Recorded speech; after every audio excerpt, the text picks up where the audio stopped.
인사 시간도 많습니다. 여러분의 시간을 낭비해드릴 느리지만 쿨한 과학. 랩미팅입니다. 안녕하세요, 교수님. 반갑습니다, 반갑습니다, 교수님. 교수님. 예. 아, 예. 우리 질문으로 시작합니다. 네. 왜 물리학을 해야 될까요? 우리는 왜 물리학을 해야 하는가? 오늘 가장 중요한 과학자가 바로 이분입니다.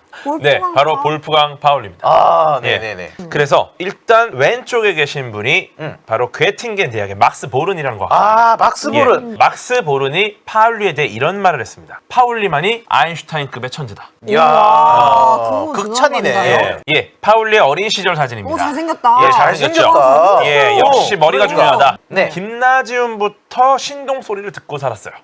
성적이 좋은 건 둘째치고 그 나이에 이미 일반 상대성 이론 전문가로 평가를 받아요. 와, 그 나이에? 그 나이에 대박인데요? 아인슈타인의 일반 상대성 이론 논문을 딱 보고 네. 파울리는 이렇게 표현해요. 눈에 비늘이 마치 벗겨지는 느낌이었다. 그리고 김나지움을 졸업하자마자 1918년 9월에 첫 논문을 발표합니다. 슈레딩거가 연구하던 주제랑 관련된 네. 중력장의 에너지 성분에 관하여라는 논문을 내요. 이미 만 18세에 네. 유능한 과학자들과 어깨를 나란히 했다. 아, 워낙 유명한 대학, 미넨 대학의 이론 물리학 연구소로 옮기게 됩니다. 여기에는 양자역학 전문가 아르놀트 조머펠트가 있었습니다. 오늘 조머펠트가 굉장히 중요한 분이에요. 조머펠트 기억해 주세요. 조머펠트. 조머펠트 다 같이 조머펠트. 약간 발음이 좀 이상하지 않나요? 발음이 뭐였죠? 조머펠트한테 네. 교육을 받아서 네. 박사학위를 마친 과학자들을 제가 불러드릴게요. 파울리, 하이젠베르크, 디바이, 그다음에 한스 베테. 이 유명한 과학자들이 전부 조머펠트한테 학위를 받았어요. 이렇게 얘기해요. 조머펠트가 파울리는 디바이보다 몇 배는 뛰어나다. 그 정도로 극찬을 합니다. 이분이 조머펠트입니다. 그리고 심지어 이 당시에 조머펠트가 백과사전 같은 걸 하나 쓰고 있었습니다. 네. 근데 쓰다 보니까 상대성 이론 부분이 있어요.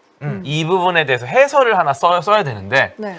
이거를 이제 본인이 쓰기엔 조금 부담이 돼요. 아, 이거 맡겼구나. 이걸 20대 초반에 파울리한테 부탁을 합니다. 그래서 파울리가 해요. 200페이지가 넘는 해설을 파울리가 붙입니다. 모든 수학적 기초와 물리적 의미를 아주 명쾌하고 부드럽게 설명해냅니다. 조머펠트가 원래 그래서 본인이 이걸 보완해서 출판할 생각이었어요. 네네네. 근데 가져와서 보니까 고칠 게 하나도 없어. 그대로 출판합니다. 서문에 조머펠트의 말이 적혀 있습니다. 파울리는 상대성 이론의 가장 중요한 부분에 능숙하며 전체를 완전히 정통함. 그리고 심지어 아인슈타인이 이 책을 나중에 봅니다. 오, 네. 뭐라고 했죠? 아인슈타인이 이 책을 보고 극찬을 해요. 얼마나 극찬을 했냐면 나중에 파울리를 일컬어 나의 정신적 아들이라 표현해요. 이야. 와, 정화. 정화. 여기서 파울리는 상대성 이론을 완전히 접습니다. 왜냐? 보어의 양자역학을 보고 너무 재밌어 보여서 글로 넘어갑니다. 아직 이 당시는 원자에 대한 이해가 거의 없던 상태. 근데 이 당시 파울리가 관심 있던 효과가 하나 있었어요. 바로 제이만 효과라는 겁니다. 1897년 네덜란드의 물리학자 피터러 제이만이라는 분이 발견을 했고요. 어느 날 이 제이만이라는 분이 스펙트럼을 보기 위해서는 소금 묻힌 성면 조각을 이제 불꽃에 넣어야 되는데 여기서 전자석을 갖다 댄 거예요. 자기장이 과연 어떤 영향을 주나를 보고 싶었던 거야. 아, 자석을 갖다 댔을 때 그쵸. 뭔가 뭐 색의 변화가 있다든가 흡수하는 색에 그러니까 뭐 그런 걸 보겠다는 거죠. 그래서 전자석 스위치를 켰어요. 네. 그랬더니 스펙트럼의 선이 갑자기 두꺼워지는 거야. 오. 빛이 자기장을 지나면서 좀 퍼져서 두꺼워졌나? 라는 생각이 든 거죠. 그래서 이제 여러 가지 실험을 합니다. 이 제이만이라는 분이. 그러다가 이제 한 가지 결론에 도달했는데 자기장은 원자에서 나오거나 원자가 흡수하는 복사선에 영향을 준다. 또 이해하기 어려울 수 있으니까 이걸 비유를 하자면은 엉덩이를 딱 깐 다음에 빠따로 칩니다. 랩장님이 예를 들어 빠따로 공지님을 쳐요. 왜요? 빠따로다가 왜 좋아하시죠? 엄청 세게 엉덩이를 쳤어. 엉덩이가 어떻게 되죠? 엉덩이 빨개지죠. 빨개져. 그럼요. 한 줄로 빨개질 겁니다. 그럼요. 그렇죠. 근데 이 빠따 옆에 자석을 갖다 대고 엉덩이를 후려치니까 세대를 맞은 그 느낌이야. 빨간 선이 여러 개가 나와. 한 대를 때렸는데 선이 세 개가 나와 막. 그래요? 그래서 분명히 원 빠따 원 줄인데 자석을 대니까 더 여러 가지 줄이 원 빠따 3줄 오. 원바따 4줄이 나오는 거야. 자기장을 넣었을 때 원바따 3줄이 생겼다. 이거에 대한 거를 네덜란드의 물리학자 로렌츠가 네. 복사 이론을 이용해서 설명합니다. 이거는 뭐 어려워요. 어려우니까 넘어갈게요. 근데 중요한 거는 로렌츠가 설명을 했고 대충 이 제이만은 계속 실험을 합니다. 계속 실험을 하다 보니까 자기장, 자석을 점점 큰 걸 갖다 놨더니 오. 손이 막 점점 갈라지는 거야. 네. 너무 신기한 거야. 이걸 바로 제이만 효과라고 하는 겁니다. 선이 갈라진다. 예, 그렇죠. 네. 지금 그림을 보시면 왼쪽은 자기장이 없을 때, 오른쪽은 자기장이 있을 때 네. 이걸로 제이만과 로렌츠가 노벨 물리학상을 받습니다. 아, 네. 근데 문제가 뭐냐? 로렌츠가 본인의 복사 이론으로 설명을 했어. 이거를 설명을 했어. 네. 근데 로렌츠의 이론으로 설명이 안 되는 경우가 나와요. 짝수를 설명 못 해요. 짝수는 설명이 안 되는 거야. 짝수가 나올 수가 없어. 네. 근데 분명히 짝수로 갈라져요. 그래서 설명이 가능한 걸 제이만 효과라고 했고요. 네. 설명이 안 되는 걸 그냥 비정상 제이만 효과라고 했습니다. 여기에 파울리가 꽂힙니다. 네. 비정상 제이만 효과? 그런 게 어딨어? 전부 정상이겠지. 비정상은 분명히 그냥 네. 우리가 지금 모르는 거야. 그리고 여기까지 찍고 네. 잠시 과거로 돌아가겠습니다. 알겠습니다. 기억해주세요. 비정상 제이만 효과 기억해주세요. 과거 들어갑니다. 전자를 처음 제시한 사람은 바로 이분입니다. 아일랜드의 물리학자 스톤이라는 분이에요. 근데 전자는 제시했으나 전자가 원자 속에 붙어있다고 생각했습니다. 전자는 독립된 게 아니라 그냥 원자 안에 들어가 있는 전하의 뭉치다. 이렇게 생각하셨어요. 그리고 조지프 존 톰슨이 등장합니다. 원자 밖에 따로 존재하는 전자를 찾아내요. 근데 전자를 찾긴 찾았는데 네. 원자는 전기적으로 중성이죠. 그렇죠. 어떠한 극성이 없어요. 일단 원자는. 그러다 보니까 전자가 만약에 이 마이너스가 있으면 원자 안에 이거를 상쇄시켜줄 뭔가 있어야 되지 않을까. 그런데 원자는 극성이 없어. 그러면 원자가 가장 작은 게 아니라는 걸 알아내요. 뭔가 더 있네. 그 안에 뭐가 더 있지? 뭔가 더 있다. 그럼 이때부터 원자보다 작은 세계에 뭐가 있는지가 이제 궁금한 겁니다. 원자 안에 내부라는 게 있구나. 라는 걸 깨닫게 됩니다. 이분은 바로 네. 러더퍼드라는 과학자입니다. 감마선, 베타선, 알파선 찾아냅니다. 그리고 반감기. 같은 물질은 절반이 되는 시간이 무조건 일정하다라는 반감기라는 개념도 찾아내고 이분이 결국 노벨 화학상을 받아요. 네. 근데 보시면은 우리가 톰슨에 대한 이야기를 했죠. 네. 톰슨이 원자는 중성이고 전자는 마이너스니까 수많은 이 건포도 같은 전자들이 네. 플러스인 푸딩 속에 박혀 있다고 생각을 했습니다. 아, 예전에는 예. 원자가 1904년에 만들어진 건포도 푸딩 원자 모형입니다. 네. 건포도 푸딩 원자. 예. 그런데 이 로렌츠가 네. 제이만 효과를 설명할 때 썼던 게 전자가 어딘가 매달려서 진동하고 있어야 돼요. 그 네. 모양이. 근데 안에 있으면 어떻게 진동하죠? 푸딩 속에 박혀 있으면 진동이 잘 안 되잖아요. 네, 그쵸. 그래갖고 이제 이상한 거야. 네. 근데 또 우리 러더퍼드가 방사선을 배우지 않았습니까? 방사선. 그렇죠. 그래서 과연 어떨까 싶어갖고 알파 입자를 한번 쏴봐요. 그래서 알파 입자는 플러스니까 마이너스니까? 플러스? 맞습니다. 야, 역시 대장님. 맞습니다. 아. 좋아요. 알파 예. 입자는 플러스다. 알파 플러스다. 안에 뭐가 있던지 간에 알파 입자를 쏘면은 튕겨 나오는 뭐가 있지 않겠습니까? 네. 예를 들어 마이너스 입자는 나오지 않겠죠. 왜냐면 마이너스는 플러스랑 만나버리니까. 네, 그렇죠. 그러면 플러스는 튕겨 나오겠죠. 네. 그러면 알파 입자를 쏴서 튕겨 나오는 게 이 원자 안에 존재하는 플러스라고 볼 수 있겠죠. 네. 그런 생각으로 방사선을 쐈습니다. 알파 입자를. 네. 근데 되게 재밌는 게 쐈는데 쐈던 알파 입자가 뒤로 다시 통 튕겨 나와. 왜요? 너무 신기한 거야. 그럼 여기서 깜짝이야. 추론해볼 수 있는 뭐가 있을까요? 네. 안에 있는 게 거죠. 내가 던진 극성과 똑같은 극성인데 내가 쏜 알파 입자는 비교도 안 될 만큼 큰 애가 있는 거다. 그러니까 무시하고 뒤로 받아쳐버리는 거예요. 네. 거의 벽에다가 구슬을 던진 건 똑같은 거예요. 여기서 원자핵의 존재를 알게 됩니다. 그래서 이때 나온 게 바로 이거예요. 원자핵 내부에 모든 플러스가 뭉쳐진 원자핵이 하나 있다. 아마 가볍고 마이너스를 띠는 전기를 갖는 전자가 그 주위에 있을 것이다. 마치 무거운 원자핵 중심을 전자가 돌고 있는 것이다. 이게 근데 역학적으로는 굉장히 불안정한 상태인 거죠. 그렇죠. 예, 왜냐면은 저 모양을 보세요. 충격받으면 부서지기가 굉장히 쉽고 이 전자가 원운동을 한다는 건 얘가 어떠한 운동을 한다는 거지 않습니까? 그렇죠. 얘가 그러면 에너지를 내놔야 됩니다. 소모를 하고 있는 그렇죠. 거죠. 네. 그러면 에너지를 금방 잃으면 이 전자는 원자핵으로 떨어지겠죠.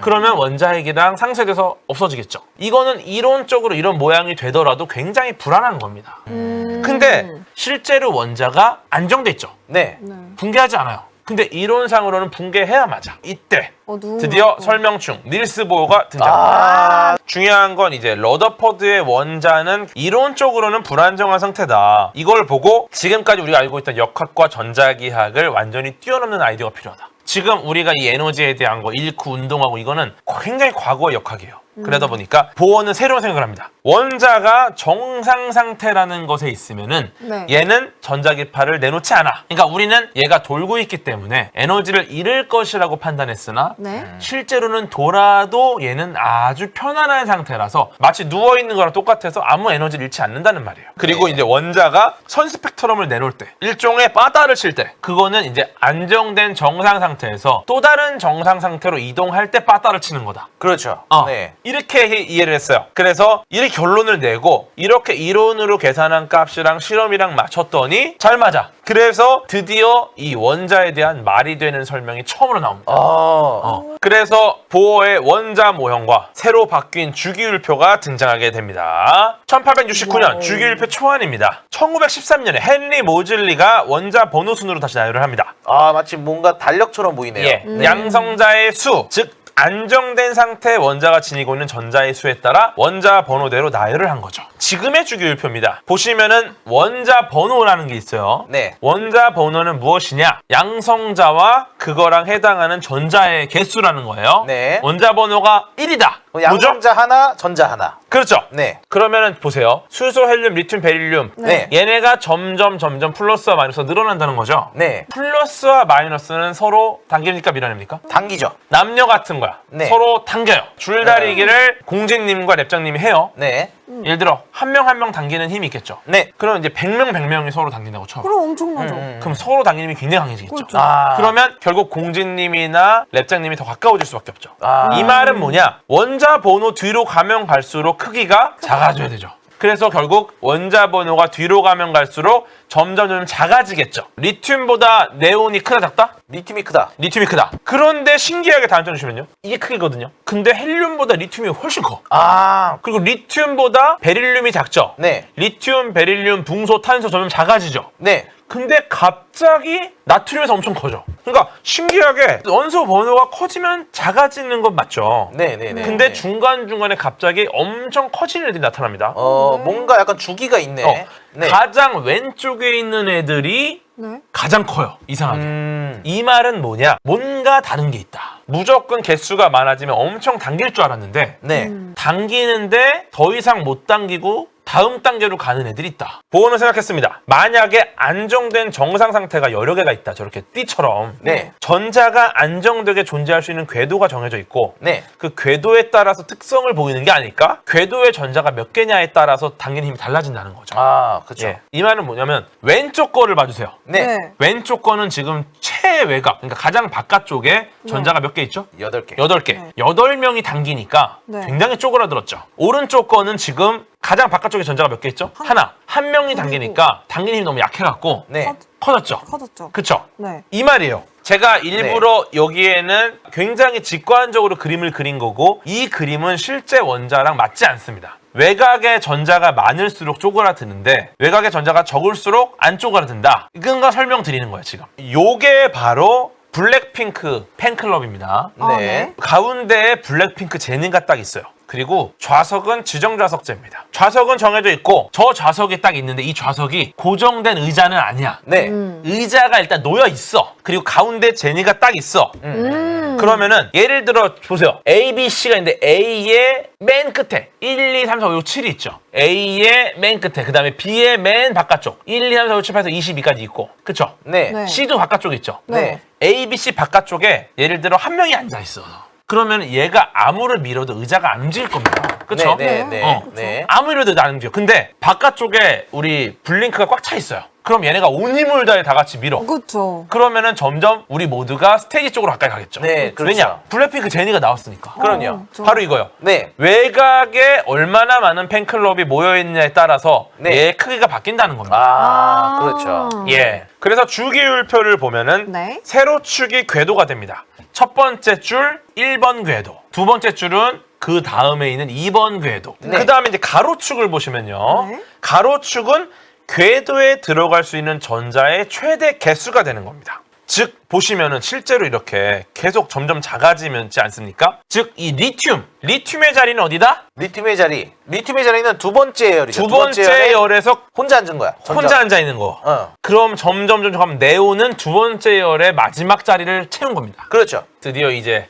주양자수라는 게 나옵니다. 네. 보어의 원자 모형은 에너지 크기에 따라 전자가 위치하는 궤도를 정했죠. 네. 저걸 주양자수라고 부르고요. 네. 제가 바꿔 말씀드릴게요. 네. 저것은 바로 좌석의 비싼 정도입니다. 아, 네. VIP석이 1번, S석 2번, A석 3번 이렇게 하는 거죠. 그렇군요. 여기에 우리 그 유명한 조머펠트가 이런 생각을 합니다. 근데 그 궤도가 네. 원궤도만 되나? 왜 그렇지? 다른 형태가 있지 않을까? 주양자수는 팬클럽 좌석이라고 했어요. 네. 1, 2, 3번 줄. 네. 근데 여기에 궤도양자수를 넣습니다. 다른 형태의 좌석이 있지 않을까? 그래서 보면은 좌석이 1열인 거는 얘네는 다른 형태가 없어. 그냥 하나야. 2번인 거는 좌석이 이제 한 겹이 늘어났잖아요. 얘네는 조금 공간이 있으니까 두 개의 형태가 있지 않을까라고 본 겁니다. 3번 좌석은 3개 형태. 이거는 일종의 수학적인 거예요. 주양자수 빼기 1까지가 궤도 양자수의 한계입니다. 이거를 약간 다른 형태의 좌석의 모양이 궤도의 모양이 존재하지 않을까, 주양자수에서 1을 뺀 만큼 존재하지 않을까라는 식으로 만들어낸 겁니다. 그러니까 1번은 VIP석 아니겠습니까? 그렇죠. 제일 가깝죠. 네. 그러다 보니까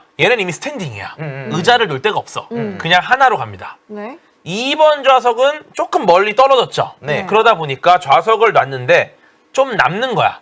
그래서 다른 형태의 스탠딩석을 또 만든 거예요. 그렇죠. 3번은 더 멀잖아. 네. 공간이 여유가 있잖아. 그러면 다른 형태의 좌석을 2개를 더 넣을 수 있는 거야. 그런데 여기서 끝나지 않아요. 네. 왜냐? 생각해보니까 팬클럽장이 네. 꼭 2차원 평면일 필요는 없어. 3차원일 수도 있을 것 같아. 아. 그러니까 지금까지는 바닥에다 깔았는데 갑자기 구름다리 형태의 좌석이 구름다리 형태의 좌석. 3차원으로 막 네. 이렇게 도는 좌석. 네, 무지개 다리를 건너는 느낌의. 등에 와이어 따고서 네. 와이어 따고 공중에서 보는 거야, 쟤네를. 네. 여기에 새로운 양자수가 도입돼요. 자기 양자수라는 게 도입돼요. 와. 네. 그래서 궤도를 만들었죠. 네. 그 궤도가 사실은 3차원이야. 그렇죠. 그래서 네. 실제로는 플러스 마이너스까지 있지 않을까. 그러니까 이 세로축까지 있는 거야. 그런 좌석이 또 만들어지더라 해보니까. 그래서 궤도 양자수가 1이면 마이너스 1, 0, 1 이렇게 3개가 더 생겨요. 이렇게 새로운 형태의 좌석을 또 놨어요. 네. 이 좌석들은 전부 다 전자가 들어가는 거죠. 네. 그쵸? 무언가가 들어갈 수 있는 좌석인 겁니다. 아시겠죠? 주양자수, 궤도양자수, 자기양자수라는 것까지 나온 겁니다. 원자라는 이 양자역학적 개념을 굉장히 고전역학적으로 설명하려는 노력이에요, 지금 이게. 네. 그래서 이제 현재로 오게 되는 거죠, 여기까지가. 네. 조머펠트는 자기 양자수를 통해서 제이만 효과를 설명하려고 시도합니다. 이 말은 무슨 말이냐? 보세요. 주양자수 2개, 즉 두 번째 줄이에요, 좌석이. 네. 두 번째 줄 좌석의 실제 자리가 몇 줄이죠? 지금 4줄인가요? 그쵸. 궤도 양자수 0, 1. 0은 하나. 네. 1은 몇 개죠? 3개. 3개. 그렇죠. 네. 그러면은 자기 양자수가 궤도 양자수 하나에 3개가 나오니까 그래서 원 빠따 3 줄무늬구나.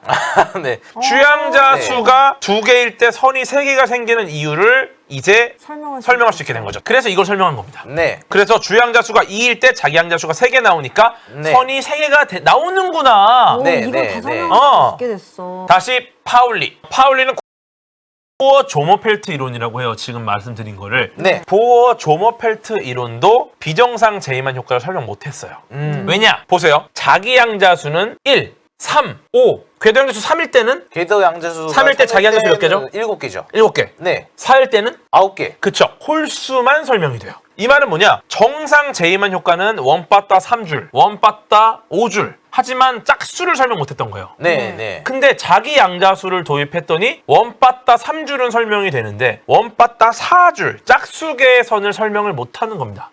그래서 오. 저기 옆에 이제 물음표가 그렇죠. 설명할 수 네. 있는 그러니까 거죠? 무언가가 필요하다. 또 해결할 게 있었어요. 이것도 굉장히 궁극적인 의문인데 저기 그 숫자가 있어요. 전자 궤도 주기를 보세요. 네. 첫 번째 줄 VIP석 몇 개죠? 2개. 2개. 그 다음에 S석 두 번째 줄 8개. 8개, 세 번째 줄 8개. 8개, 네 번째 줄 18개. 18개, 32개, 32개. 도대체 저 수가 왜 나와? 저 말이 지금 전자의 자리라는 말이잖아요. 그 자리에 해당하는 걸 채웠을 때 나오는 원자들이잖아요. 네. 자리가 왜 굳이 2, 8, 8, 18, 18, 30, 30입니까? 왜? 파울리는 두 가지를 모르게 됩니다. 네. 첫 번째, 짝수계가 나오는 비정상 제이만 효과를 설명 못하고 있어요.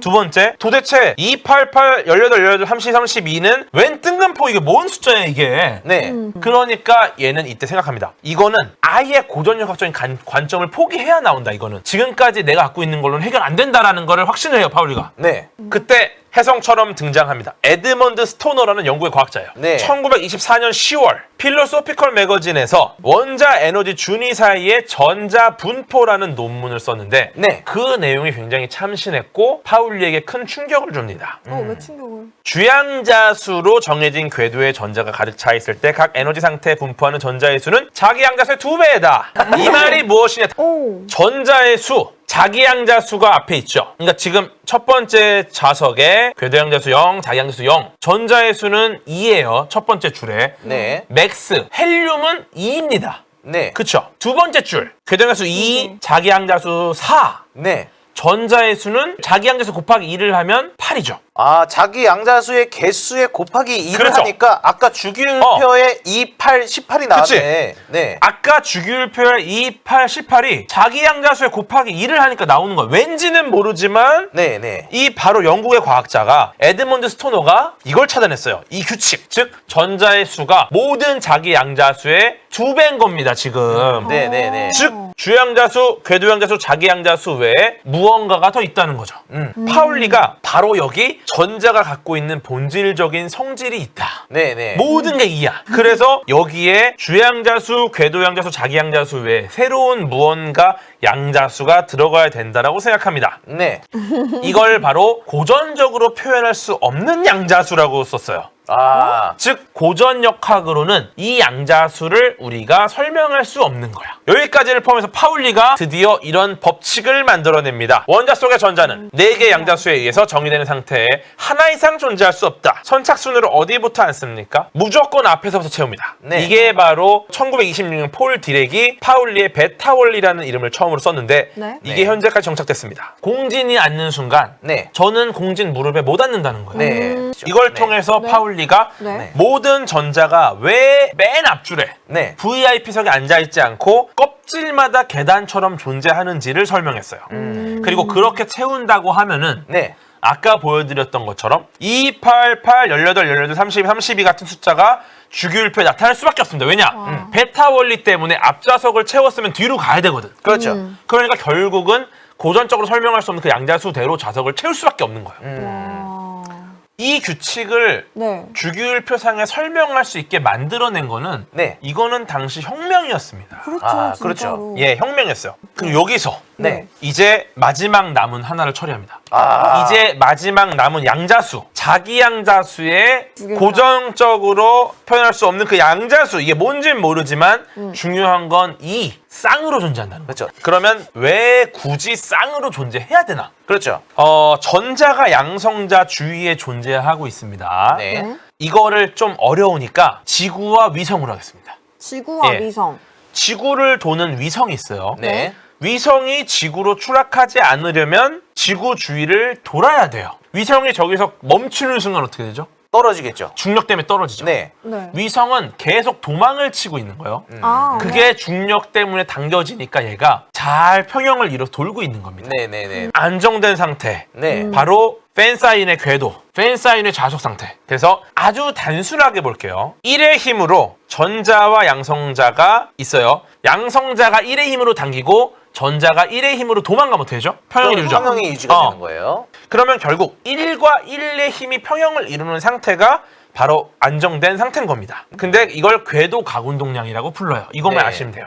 그런데 파울리의 베타 원리에 의해서 고전적으로 표현할 수 없는 양자수, 아까 네. 물음표로 돼 있던 거. 네. 이거는 한 궤도에 2개 쌍으로 네, 전자가. 커플석으로 존재하죠. 네. 이 말은 이 궤도에 전자가 둘이 있어야 된다는 말입니다. 네네네. 왜냐? 아까 쌍으로 나왔으니까. 그러면 전자가 하나가 1의 힘으로 도망가는 게 아니라 둘이 2분의 1, 2분의 1로 도망가는 거예요. 지금 말이 되는 모양을 만들었어요. 반씩 네. 나눠 예. 가졌네요. 운동량을 두 전자가 절반씩 나눠 가졌다. 아, 네. 네네. 즉 전자는 고전적으로 표현할 수 없는 양자수를 기준으로 해서 한 궤도에 쌍으로 존재하거나 하나만 존재해야 된다. 아, 그래서 양성자가 이제 그쵸. 제니고 그쵸? 빛이 나는 솔로고 전자는 커플석이고 네, 뭐 이런 식으로 정리가 그쵸. 되고 있네요. 근데 네. 재밌는 거는 커플석에 혼자 앉을 수 있죠. 자리가 두 개지만 둘을 위한 자리지만 그 좌석에 혼자 앉을 수 있죠. 커플석에 혼자 앉는 상태도 분명히 있어요. 한 개일 경우. 이거 어떻게 되죠? 떨어지겠죠. 원래대로라면. 떨어져야 되죠. 네. 네. 하지만 커플석에 혼자 앉아도 떨어지지 않는 상태로 존재하고 있는 원자가 많이 있어요. 여기서 정말 중요한 얘기가 나옵니다. 네. 이걸 해결한 게 바로 스핀입니다. 아. 전자 자체가 갖고 있는 각운동량이 있지 않을까라는 고민을 해요. 이 말은 뭐냐? 전자는 도망가려고 합니다. 네. 네. 하지만 2분의 1의 에너지밖에 없기 때문에 양성자 쪽으로 빨려 들어가요. 네. 네. 여기서 만약에 전자가 제자리에서 회전을 한다면 네. 공전하는 힘만으로는 2분의 1밖에 없지만 스스로 자전까지 해서 2분의 1의 힘을 만들어낸다면 2분의 1과 2분의 1이 합쳐서 1이라는 도망칠 수 있는 힘을 만들어낼 수 있다. 즉 스핀이라는 개념이 나온 이유는 네. 커플석에 혼자 앉아있는 전자를 설명하기 위해서 나온 거예요. 또 문제가 생깁니다. 2분의 1, 2분의 1의 힘으로 커플석을 다 채우고 있는 경우가 있죠. 네. 그럼 두 배가 되잖아. 그쵸? 네, 네. 왜냐면 스핀을 넣은 순간 이미 전자는 전부 돌아야 돼. 전부 스핀이 있어야 돼. 빨리 이것도 스핀이 해결합니다. 바로 스핀의 방향을 적용합니다. 그러면 신기하게도 전자가 돌아도 둘의 방향만 반대로 돈다면 도망가지 않고 빨려들지 않고 안정된 상태를 유지할 수 있게 되는 겁니다. 스핀 때문에. 와, 이거 드디어 네. 보어 조머펠트 이론으로 설명하지 못한 비정상 제이만 효과를 스핀으로 설명하게 됩니다. 이 말은 뭐냐? 반대방의 스핀을 갖는다는 건 자기장을 가했을 때 네. 얘네가 서로 극성이 다르다는 거예요. 네네. 그래서 서로 멀어지겠죠. 네. 즉 우리는 지금까지 스핀 때문에 생긴다고 생각을 하지 않고 네. 얘가 갖고 있는 그 자기 양자수 때문에 원바따 3선이 생기는 줄 알았어. 근데 스핀이란 개념을 넣잖아요. 네. 어떻게 되느냐? 짝수개가 되죠. 아까 말씀드렸죠? 원래 한 개였던 거 스핀을 넣는 순간 두 줄이 됩니다. 네. 자기장을 쟀을 때 둘의 극성은 다르기 때문에 선이 만들어져요. 그쵸? 아까 세 개의 줄이 생겼던 거 네. 설명할 수 있죠. 자기 네. 양자수로. 네 개의 줄은 스핀으로 설명하는 겁니다. 네. 다른 왜냐면 방식으로. 짝수개를 스핀을 도입해서 만들어내는 거예요. 네. 스핀이 짝수기 때문에 비정상 제이만 효과를 나타내는 짝수개의 선을 설명할 수 있게 되는 겁니다. 그렇죠. 근데 재미있는 거는 네. 고전역학의 개념으로 지금 양자역학을 설명한 거란 말이에요. 엄청난 일이에요. 네. 실제로는 이 과정이 오류가 굉장히 많습니다. 왜냐? 전자는 돌고 있지 않거든요. 그렇기 때문에 너무나도 많은 문제가 있었다. 네. 네덜란드 브뤼셀에서 네. 네. 솔베이 회의가 열렸는데 닐스 보어, 하이젠베르크, 슈레딩거, 아인슈타인이 격돌하게 됩니다. 와, 예. 천재의 격돌. 그리고 수많은 과학자들이 부딪히면서 지금까지와 전혀 다른 개념을 여기 도입해야 된다는 주장이 나옵니다. 전자는 원자핵 주위를 돌고 있지 않습니다. 확률적으로 존재할 뿐이다라는 현대의 원자 모형이 여기서 등장합니다. 1923년 프랑스의 물리학자 루이 드브로이가 네. 모든 입자는 파동성을 갖는다고 제안을 했고 네. 슈레딩거는 전자를 파동으로 설명했습니다. 좀 더 궁금하신 분은 긴급과학 양자역학을 보시면 되고요. 네. 슈레딩거 방정식은 전자를 파동함수로 기술을 했고 전자는 원자핵 주변 어디에도 존재할 수 있지만 에너지 준위, 네. 즉 안정된 궤도, 펜 사인회에 지정된 좌석 때문에 특정 영역에 존재할 확률이 높아지는 겁니다. 실제로 거기를 돌고 있는 건 아니고. 그리고 1932년 영국의 물리학자 체드 윅은 네. 전자를 띠지 않는 중성자를 드디어 발견했고요. 네. 원자핵은 양성자와 중성자로 이루어졌다는 것을 밝히면서 1935년 노벨 물리학상을 수상합니다. 질량, 전하량, 스핀 이 세 가지가 이 우주에 존재하는 전자들이 갖고 있는 고유의 특성이라는 겁니다. 네. 양자역학을 탄생시켰고 파울리와 굉장히 많은 소통, 상호작용을 했던 자연은 왜 이렇게 아름답고 강력한 수학 이론으로 구성되어 있는가? 아마도 신은 굉장히 높은 차원의 수학자이며 네. 매우 수준 높은 수학을 사용해서 우주를 설계했다고 표현할 수 있겠다. 결국 우리가 이 신이 만들어 놓은 과학 이것을 이해하려고 노력하지 않습니까? 그렇죠. 수학자인 신이 인간을 위해 남겨놓은 최고의 지적 유희가 아닐까. 아. 예, 이렇게 마무리를 하면서 여러분의 오늘의 지적 유희에 도움이 되었으면 좋겠습니다. 감사합니다. 인사 시간 남았습니다. 여러분의 시간을 낭비해드릴 느리지만 쿨한 과학. 랩미팅이었습니다. 감사합니다, 교수님들. 감사합니다, 교수님. 저는 다다음 주에 만나요.